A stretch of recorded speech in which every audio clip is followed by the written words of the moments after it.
तुम्ही कधी हॉस्टेलवरती असं डेकोरेशन केलं आहे का? तर नमस्कार मंडळी, मी श्रद्धा. आज माझ्या फ्रेंडचा बर्थडे होता, त्यासाठी आम्ही केक आणि डेकोरेशनचं बरंचसं साहित्य ऑर्डर केलं होतं. ते मी बाहेरच चेक करत होते की आमची ऑर्डर व्यवस्थित डिलिव्हर केली आहे की नाही. आम्ही पिंट्रेस्टवरून एक डेकोरेशनची थीम फायनल केली होती, पण ते वाटतं तितकं सोपं नव्हतं रे बाबा. हे रिबिन्सपासून बो बनवणं, त्यासाठीच आम्ही यूट्यूबवरून 10 वेळा ट्युटोरियल पाहिलं असेल. इतके व्हिडिओ पाहिल्यानंतर थोडं जमत होतं. असं काही रिबिन्सपासून बो बनवायचं काम इकडे चालू होतं.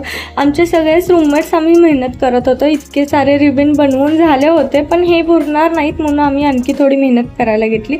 इकडे मजाक मस्ती चालूच होते. एस्थेटिक बनवायचं होतं, पण ह्या डेकोरेशनकडे बघून आणि आमची मेहनत बघून आम्हाला काय वाटत नव्हतं की हे होईल.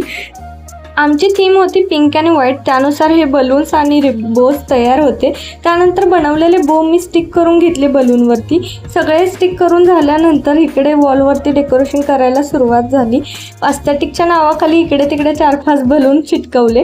त्यानंतर असं काही आमच्या बजेटमधलं एस्थेटिक डेकोरेशन दिसत होतं. लगेचच आम्ही सर्वजण रेडी झालो आणि बर्थडे सेलिब्रेशनला सुरुवात झाली. इकडे बर्थडे सेलिब्रेशन करताना एकतर केकचं टेन्शन होतं, कारण की केक हा आईस केक होता. हॉस्टेलवरती फ्रीज नव्हता, त्यामुळे तो मेल्ट होईल की काय असं वाटत होतं, पण केकनी ही आमची भरपूर साथ दिली. इकडे केक कटिंगला चालू केलं. आमच्या बर्थडे गर्लची बसण्याची पद्धत थोडी कॅज्युअल होती, त्यानंतर तिला नीट बसायला सांगून आम्ही केक कटिंगला सुरुवात केली. तिने कॅन्डल्स ब्लो केला, केक कट केला. राहिलेला केक मी कट केला आणि सर्वांना वाटून दिला. बस आजच्या ब्लॉगमध्ये इतके. भेटू परत, बाय.